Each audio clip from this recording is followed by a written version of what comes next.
Hello, and welcome to our session today, the Sprint to Innovate, the High School Challenge, Design Thinking Training. My name's Al McClellan.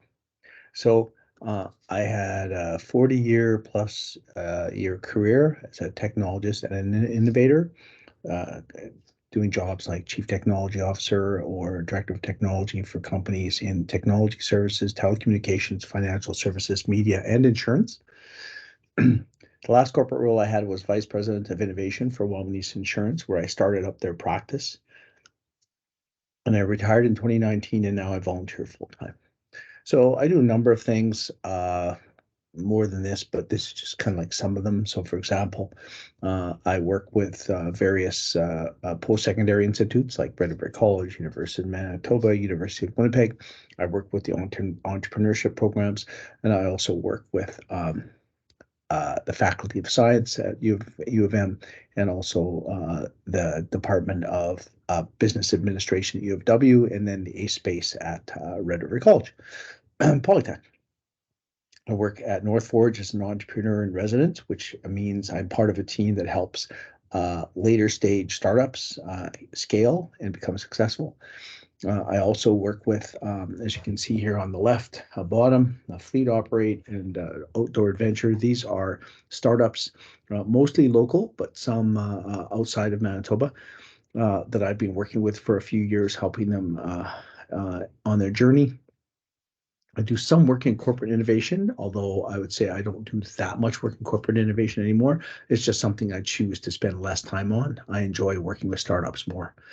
I also do have a startup that I'm a co-founder of called Idea Miners. I work on with two other co-founders, and it's an early stage startup having to do with helping people bring their ideas to market.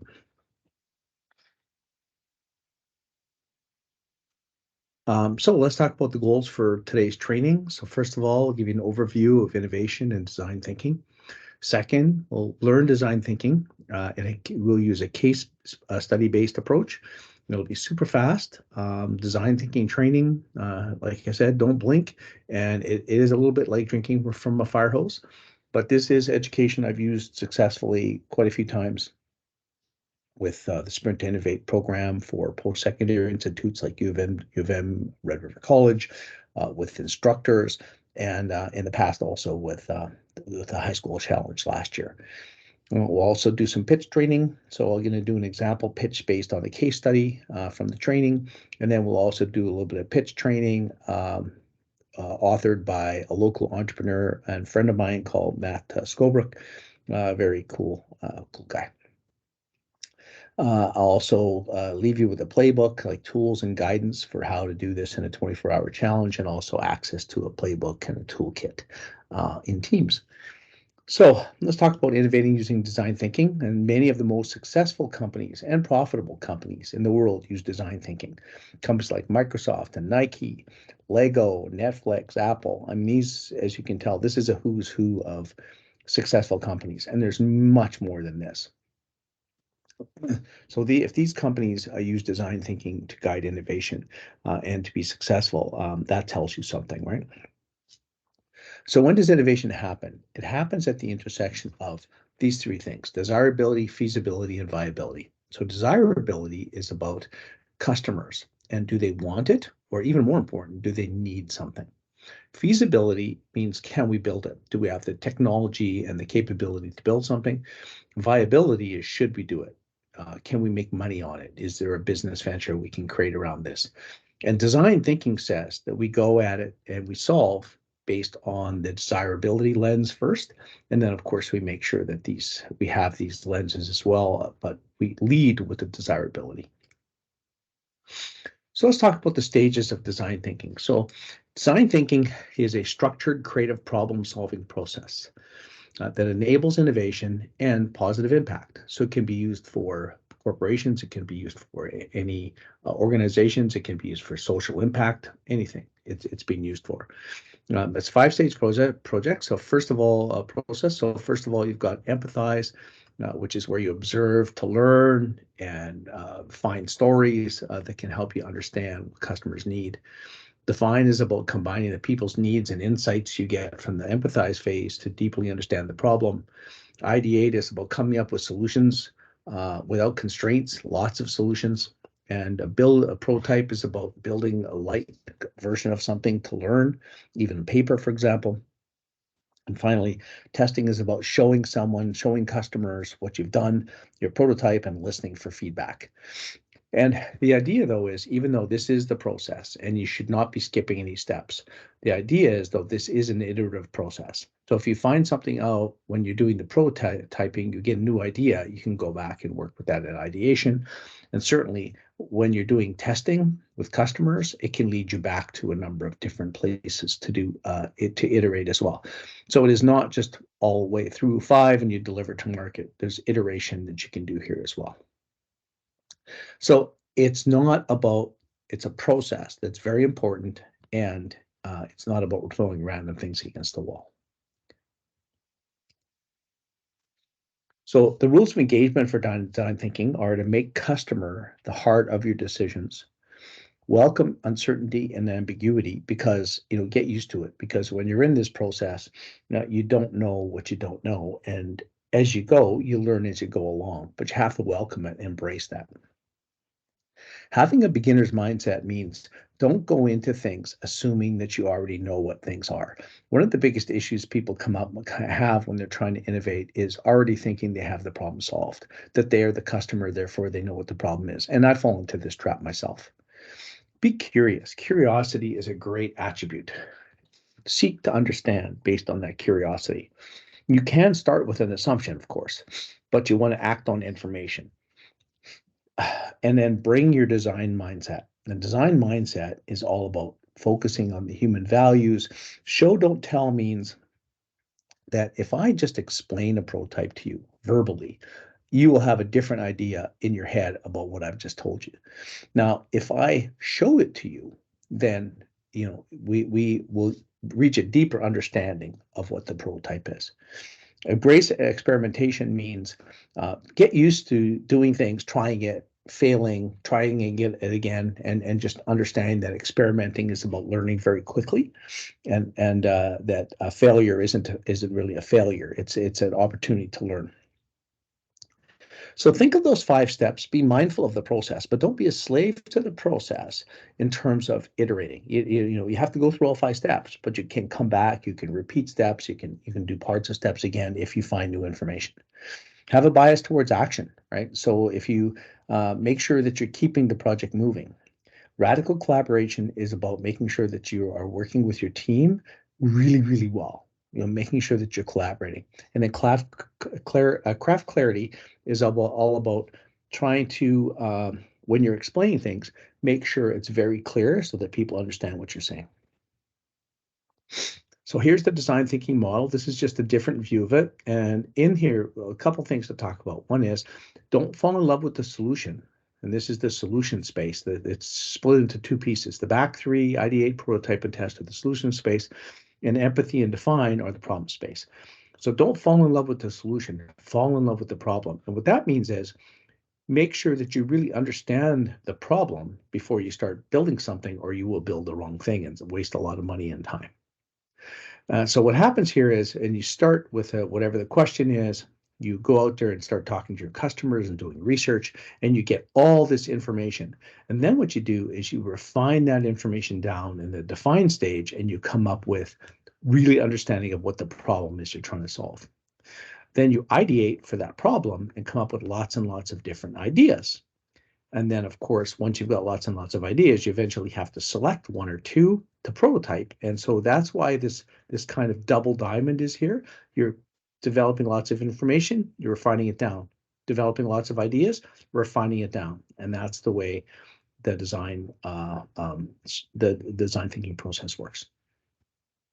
So let's use an example.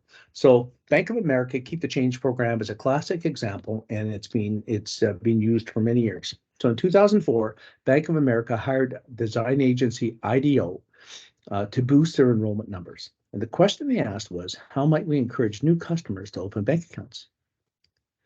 So IDEO started to work with some of their customers, and they brought in a lot of people to talk to, and they found one woman rounded up in her checkbook for easier calculations and a buffer. They found that single mothers struggle with savings. They had nothing to put aside, but they found that even a small amount saved is good, provided a financial buffer to manage financial security. So the problem was reframed as, how might we help families save money, which is really different from how might we encourage new customers to open bank accounts. So this is a customer problem here. So they put together a diverse team of product managers and financial experts and all these different kind of experts. They did 20 brainstorming sessions, came up with 80 different ideas, but the one that was the favorite was called the Keep the Change program. And the Keep the Change service, the idea is that you have a debit card, and when you're buying stuff and there's change. So what happens is, let's say you buy a coffee for $2.30. It'll pay that coffee off, but it'll pay $3. And it'll take the 70 cents and put it in a bank account for you. And so by the end of the year, you end up with hundreds of dollars in a bank account.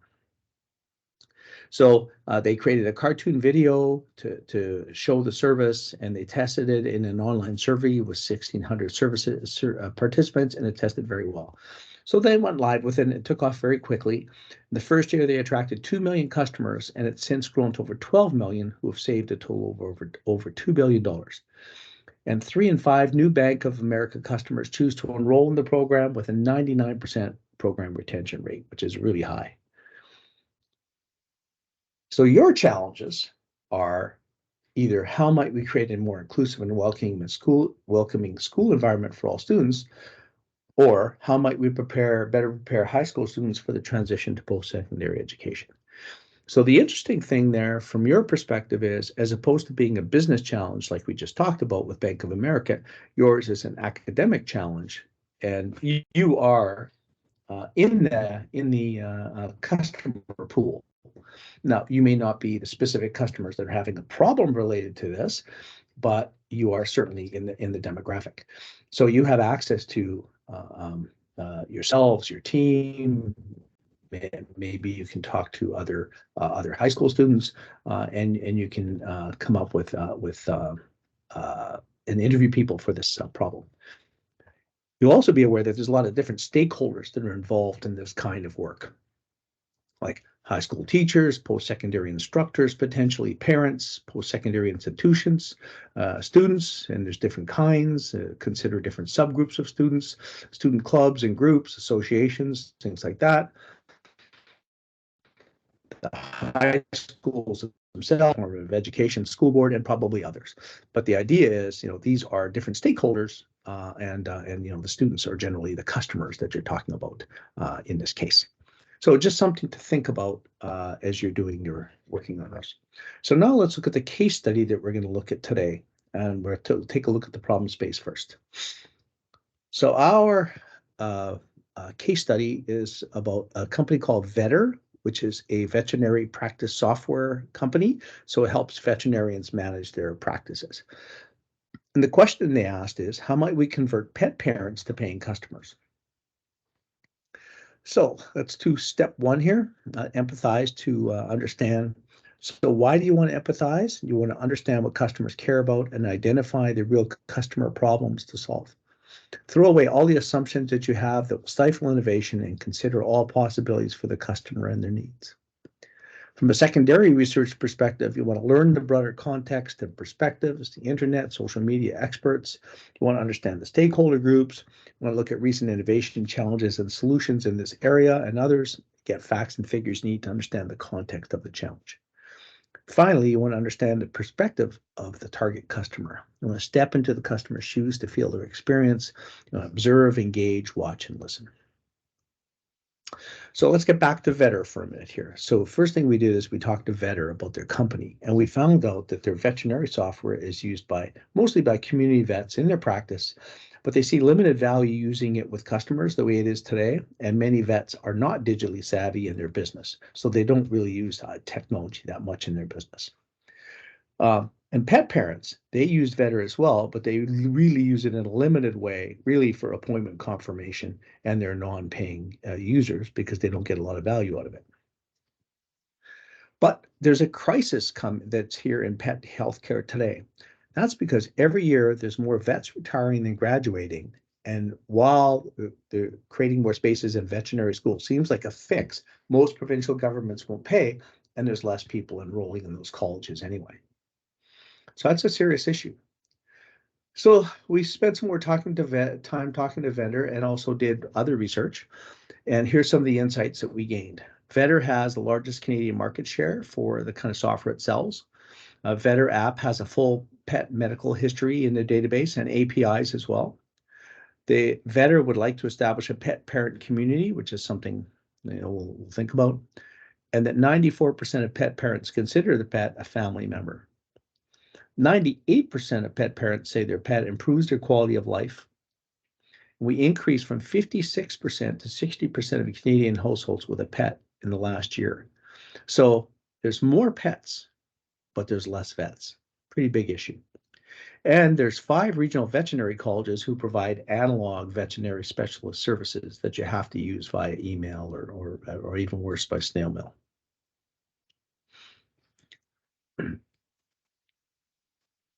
So another article we found about the power of pets talked about interacting with pets has been shown to decrease levels of cortisol and lower blood pressure.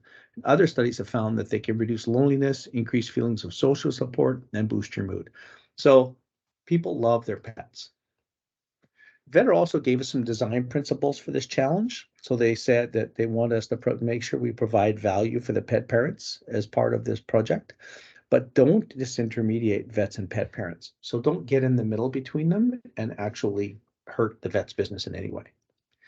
They are interested in making vet practices more efficient and digital and even selling more services to vets. And in the back of our mind, the pet parent community opportunity and looking for AI opportunities are just opportunities to leverage the rich data that they have in the system. So here's a stakeholder map we developed. So these are the stakeholder maps that could be involved or that we want to think about as we're doing this project.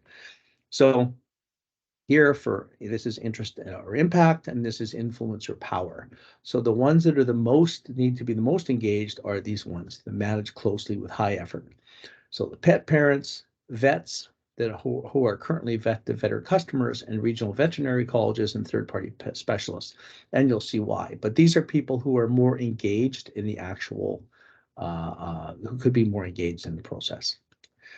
We also have other people to keep satisfied, like the Canadian Veterinary Medical Association, various veterinary medical associations, and provincial, and the College of Veterinarians of Ontario, for example, is a regular. And of course, we want to keep the vet clinic, keep them informed, even though it's more the veterinarians themselves who have more influence or power with us. So now we're going to do some interviews with some customers. So let's talk about the interview process. So the first thing you want to do is when you're going to interview people is you want to warm up, maybe take 2 minutes, build some rapport with them, get to know them a bit, collect demographics from them, and then talk to them about the problem. And, ask open-ended questions and then wrap up with a 5-minute wrap up, thank them, and see if they will talk to you later when you have something to show them. When you're interviewing, here's some important things to know. You want to listen more than you talk.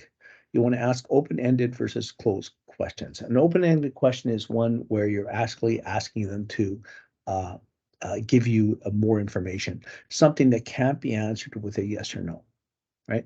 So for example, are you happy with your veterinarian? That's a yes or a no. Tell me ways that you think your veterinarian could do a better job for you is something that is not just a yes or no. It's something that you expect to get answered for. Even better is tell me a story about a time. Do you have a story about a time you went to your veterinarian and you ended up with a real problem out of it?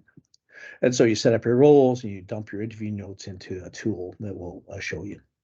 And some of the tools to use are this choreography of an interview, which is the previous page, and the interview roles, some examples you can build of open-ended questions, the interview dump template, an empathy map, and then, of course, a persona template, which we'll show you soon too.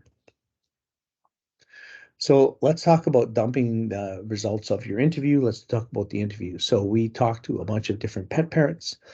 And the first thing is tasks and goals. So what are the things you're trying to do and what are you trying to achieve? So here's some of the things we got back from questions. So some example answers. So they're trying not to go to broke due to expensive pet care. One of the answers we got was my partner, I love animals and support the pet community.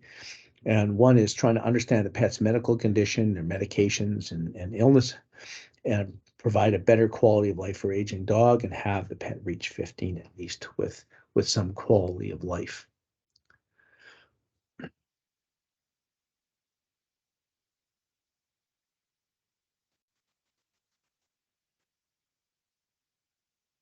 When we talk to them about what influences they have, would be doctor friends, other pet parents, or internet sources, but they have a hard time understanding which ones to trust. We talked about what they think and feel. There's concerns about they've heard about the vet shortage. They're concerned about the vets being kind of only 8 to 8, Monday to Saturday, and their pets get sick after hours. That most vets are old school and non-digital, and they're concerned about their pet who's been quite ill. And their pet is an important member of the family and that they love their vet, but they're a small team with limited resources. So they find it tough to get a simple health question answered, that vet services are analog, expensive, and unreliable. It's very hard to get good pet health information and limited access to pet health record and a lack of vet specialists. So lots of concerns that customers have.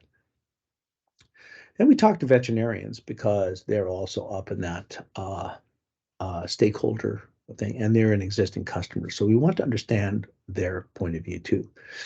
So the tasks and goals are to run a successful veterinary practice during this really challenging time, keeping the staff and customers safe, keeping up the responsibilities of a small business and a medical professional, which is a lot of work. Some of their influences are the Canadian Veterinary Association, pet parents, Canadian vet colleges, other vets, and clinic staff. So what do they think and feel? First of all, they'd like to have a digital practice and be more digital. As pet parents, they are almost all vets have pets, and they empathize with pet parents. The whole team loves animals, and they do want to do their best for them. There has to be a more modern way for pet care, and also it's really tough. We have a small team with limited resources. Pains, lots of them. You're struggling throughout the pandemic and since. Customers struggle with veterinary costs is another issue. The vet shortage, you're competing for employees. They have inefficient processes, just so much change going on. They can't spend enough time with customers. And then there's lack of vet specialists for complex or rare illnesses. So lots of challenges. So when you're implying step one, the empathize stage in your challenge, ask, who are your customers and stakeholders? You can talk to other students, teachers, families, and your team, come up with customer stories and surprising insights, and understand the big picture through secondary research. So now we're in the define stage. You'll learn more about the problem to clearly understand what the solution needs to address. Now focus on the human parts and deeply understand the problem that customers have, the ideal customers want, and customer unmet needs. And then understand more about the problem so you know where to focus the solution. So one of the things we like to do in design thinking is develop a customer persona. And here's where you're developing kind of like a customer that you want to go and refer to when you're doing your work. So you're putting a human face on the problem. So we had talked to someone named Diana, and we thought she was a really great example of one of the kind of customers that we thought was a great potential customer for Vetter. So here, one of the quotes from her was that pet healthcare is so analog. And so she is a 45-year-old married vice president of IT. She's got a 14-year-old pet. She's an animal technology and innovation enthusiast. And her pain points are concerns over the health of her older pet, lack of digital health care, inadequate pet health information, the cost of pet health care, and a lack of veterinary specialists for complex health issues, which Kiwi has. So she talked to us about this journey. When we asked her the open question, can you give us a story about a time that you went to the vet and you had lots of challenges? And she did. So she came up with it to give us a story when Kiwi was sick. Kiwi got sick and they made appointments and they went to the vet and Kiwi got sicker and she was trying to do some research but couldn't figure out what was credible information on the internet. And Kiwi got sicker after the initial treatment, and then they went to the vet again, and they ended up in this loop here. The trial and error diagnosis and treatment plan, this recurring loop. And it lasted 6.5 months with meds constantly changing, condition changing of the pet. And a lot of it was due to the lack of complex digestive system issues. Even at 6.5 months, they had a less than optimal health plan in place for Kiwi. So this was a long process. Pet parent was very anxious. The pet suffered, and it was very, very costly. And lots of points of pain along the way. So now what do is we have all this information we've captured, and we want to consolidate what we learn, capture those insights and questions and research observations, and put them in sticky notes. And then we want to group and cluster them into themes, and then develop a problem statement from the insights, at least one problem statement. So here are some of the insights. We clustered them into themes. So our themes were vet industry and vetter discussion. Info and access, desires for aging pets, experience with vets, and other stuff. So we took all that information, we put it into these different themes, and then we used those insights to create this problem statement. Pet parents like Diana need a way to get more modern, pet parent friendly, and effective healthcare for her pet because Kiwi is older and has a complex medical condition, which is hard to diagnose and treat. So the question we ended up coming up with was, how might we provide support for pet parents struggling with complex medical issues? So we went from how might we convert pet parents to paying customers, not a very customer-focused question, to how might we provide support for pet parents struggling with complex medical issues that's modern with digital systems and workflows, that pet parents can understand and access health information, and teams work on complex issues. So now we're finished the define stage. And when you're taking action in your challenge, you want to understand what insights really stood out to you. What is your, in the Bank of America case, a woman rounded up in her checkbook, which really was, as you can see, the key to the whole innovation. There's a focus for persona and the problem, and keep the customer at the center of everything, and write the problem statement so it can be seen and used. So now we're ready to start in the solution space now that we have our new problem statement. So here's our problem statement. And first thing we want to do is begin ideating. So here's where we start exploring solutions to the problem, brainstorm safe ways to solve the unmet needs, do it fast and not focused on quality or feasibility, and discuss ideas and clarify and evaluate. So why do you ideate? You're transitioning from learning about the problem to creating and exploring solutions. And you're going to think beyond. You're going to build on the ideas of others and then remove constraints. So there are many different ideation tools, and I'll show you a few of them here today. So one of them is you can use something called Crazy Eights, and this is like a visual exercise. And so what you do is you take a piece of paper, you fold it in 8 pieces.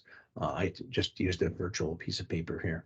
And then you take a timer, and you every minute, so you put a minute on the timer, and you draw your first idea in your first box. So the first idea here is a petty chat function. And I just came up with the idea of having a chat function that we could use. Second minute, the idea was petty insurance. So the idea is this is an idea that we could use to help reduce the cost potentially of veterinary services by providing some kind of a peer-to-peer insurance. As you can see, in the 8 minutes, you would have 8 ideas here that you can then take forward into the rest of your ideation sessions. So a second technique is called mind mapping. I love mind mapping. You can do it individually or you can do it in group. This is one of my favorite techniques. So in this case, we've taken our question that we've come up with, how might we provide support for pet parents struggling with complex medical issues, and we put it in the middle of our mind map. And then we just take, as a group, we come up with a bunch of words that we associate with the problem.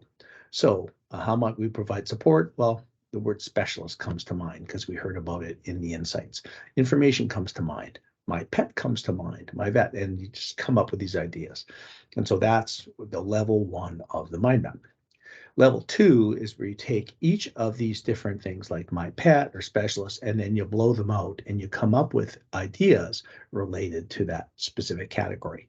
So in this case, for example, with specialists, we came up with the idea of video collaboration, remote diagnostics, digital end-to-end services, this fact that there's a network of 5 veterinary colleges, and then the fact that we could use the Western College of Veterinary Medicine as a pilot. So that's just blown out the specialists. I like this one here. So we take my pet and we come up with all these ideas like health history and a preventative plan, tailored content, things that would be specifically about my pet, meds plan. And we blow all these out. As you can see, what happens is just kind of this is meant to mimic the neural pathways of your mind, the way your mind works. And so what happens here is you can now then, once you finish this, you can say, okay, so let's come up with some ideas that cross these different paths. So here we've got, for example, preventative plan and health history, and we can say, oh, but we can integrate the vetter to get the data, and we can have it AI enabled so we can actually capture, we can maybe look at the data of all different pets together, and we can come up with a specific plan, preventative plan for that pet. And so you look at all these 5 together and you can come up with ideas. Same thing here. You say, oh, so we want to do maybe drug delivery with some kind of an Uberish process. But there's this idea of community we had, and you could have people who want to give back. And what they could do is, as part of the process, they could volunteer to give back, and they could drive, and they could pick up drugs for pets. So that's mind mapping. Another option is what we call individual brainwriting. So in this case, what you do is everybody on your team, on their own, quietly, comes up with ideas. You can do this using pictures, or you can use this just write words, and you come up with ideas. Here I came up with 5 different ideas to our question, and in one form of brainwriting that's very popular is you give me, let's say, 7 minutes to do this. In 7 minutes, I come up with all these ideas, and then at the end of 7 minutes, I would pass them off to someone else, and I would get someone else's idea, and then the idea is how can I add to those ideas, and everybody adds to everybody else's ideas. It's a great opportunity. So the next is brainstorming. So here are the rules of brainstorming. You've probably heard of brainstorming before, but the idea is you want to defer judgment. You want to come up with ideas without judging them. You want to encourage wild ideas, or what we call moonshots. You want to build on the idea of others, on the ideas of others, and you don't want to kind of say, someone says, we could do this. And you go, yeah, but no, don't do that. Say, yes, and we could also do this as well. So you're building on the idea of others. Stay focused on the customer, on the topic, I should say. Have one conversation at a time. Be visual. Drawing is great, and go for a quantity. The idea is one of your groups should be a facilitator who would manage this process. And so here we have IDEO, and they've put together a little video to show how brainstorming can work. Here we go. All right, team. Thanks for coming for a brainstorm today. We have a really interesting topic. The local zoo, the visitors are down 20%. So how might we boost the number of visitors to the zoo? This is a serious problem for them. They want to stay open. They need more funding, all this kind of good stuff. So let's spend a few moments now first and get a few ideas down.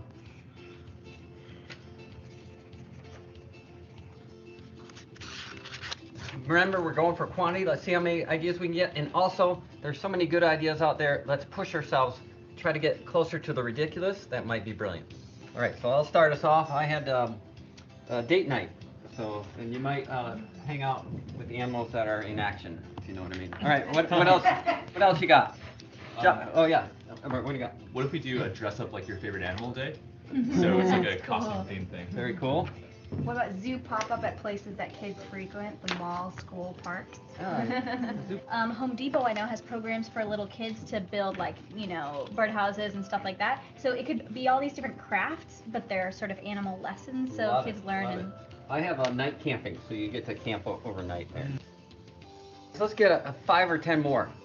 So I figure loyalty cards work for airlines and for burritos, so why not have it work for the zoo? Building out the whole celebrity thing, what if like we pretend that animals are celebrities and we give out like a gossip magazine as an advertisement? So for an hour every day, they vacate the cages, and you get to go swing on the bars and everything that the monkeys have. Zoo turn playground. That's awesome. What we'll do next is we'll look at these and look for some themes and cluster a couple. And then I think we should even prototype one or two of these and then take them over to the zoo. It's gonna be great, a lot of fun. Thanks, guys. Nice. Yeah, so I love that. IDEO is a very famous organization for design thinking. And if you notice there, what happened was they took the time in the beginning to allow people to come up with their own ideas. And then they did the brainstorm where they got the whole group together. A lot of people don't like are more comfortable in an environment where they get some time to think on their own first. And I highly recommend you do that when you're doing brainstorming. So here is a bunch of different brainstorm yellow stickies that we put together after our brainstorm on the Vetter Challenge. And so then what we do is we put them into clusters, as they said, and we vote. So we get a theme. And so here, the one theme is health information, and another one is collaborate with specialists, financial, digital services, and community. We have 5 clusters. So then what we do is we vote on them, and we select either 1 or 2. So here we pick 2, health information and collaboration with specialists. And we put those onto an idea card. So the idea we have that we're going to take forward is the PETI digital health platform for pets. How do we call it? Let's write a news headline for this first. PETI is a new digital health platform connecting pet parents, community veterinarians, and veterinary specialists to provide improved health care for pets. So what's the idea? We'll automate plus digitize workflows between pet parents, veterinarians, and veterinary specialists at 5 regional veterinary colleges to provide digital healthcare services such as chat, telepet health, remote diagnostics, and AI-based health information. Pet parents will use an intuitive app to access the broad suite of digital health care services. Who's the stakeholder? Well, 2 primary ones, I guess, the pet parents and our community veterinarians. You could also call, I guess, the specialists would also be a 3rd stakeholder. And what's the problem? The community vets struggle when diagnosing and treating pets with complex health issues. The problem is worse with older pets. This leads to unnecessary suffering and reduced lifespan for the pet and increased healthcare costs. And so here's what we built, or what we're recommending we build. So we have 4 different groups. We have pet parents, community veterinarians, regional veterinarians, and of course, the company PETI itself. So pet parents will use a mobile app to get services like specialist and vet consultations, chat and video, pet wellness services, and all that kind of stuff. They'll be able to book appointments, stuff like that, right? And then community veterinarians, who are the general practitioners in the model, they'll have the ongoing relationship with the parent and the pet. They'll be doing checkups and vaccinations, normal illness diagnosis and treatment, and then leveraging the specialist when required. And then finally, you have the regional veterinarians, who will be the vet specialists in the model, and they'll be providing those kind of specialty services and workflows using digital services and workflows. And also they'll have things like research and good information. There's also 3rd-party freelance specialists, by the way, who will also be able to be engaged with the model. And then the 4th stakeholder is PETI, who has the Vetter, I should say, who has the PETI platform. So this platform has got APIs and scheduling. It's got the Vetter software, the practice management software. It's got pet medical health information, remote diagnostics, and AI-based trusted health content, video chat, and a digital referral consultation process that is the digital workflow between the different groups. And that's the app. So we figure with this new model that we would be able to change that 6.5 months journey that we saw before that was so problematic into about a month and a half. So if Kiwi gets sick and they have the initial trip to the vet, initial diagnosis, that part's all the same. But when they end up with the second trip to the vet and a second set of appointments and tests, the vet would determine the specialist expertise is indicated, and then you would see the telepet health consultation, remote diagnostics, all those things kick in. And of course, the hope is that they would get to a resolution much quicker. And at the same time, the pet parent can conduct their own research using the Smart Health Info app that we provide them with. And the idea is that we're actually helping the parent and the pet reduce suffering, lower costs and time, and also we're providing support for the vets as well. So in step 3, ideation, you're looking at things like how have others solved similar problems. Insights and stimulus plus diversity is how you come up with ideas. So you want to make sure you're doing that. Make sure you have some insights. Your stimulus would be looking at other things, and then diversity is the diversity of your team and anybody else you can talk to capture these sparks or insights. And you want time box ideation because it can be addicting. It's the most fun part of the whole thing. And then you select your idea and you just start. Prototyping is about building a version of your solution. You start experimenting with a solution or even multiple solutions, get real feedback, and iterate and update. The idea behind prototyping is to learn if it works cheap, fast, build to think, and then learn how others respond to your ideas. So here's what the prototype looks like for Petty. As you can see, it's a mobile app. It's got things like chat and video vet service. So here you're able to talk to your vet by Pet Health. It's got a wellness app that we're in the process of thinking through right now. It's got health information, talks about things like this is your AI-based health information, and a blog on common topics that our customers want to see. And then, of course, you can also have a specialist call where you can talk to your vet plus the specialist. And that is kind of what it looks like. There's a bunch of other stuff that we have in the app, like the ability to do better appointment scheduling and things like that, but those are secondary, of course.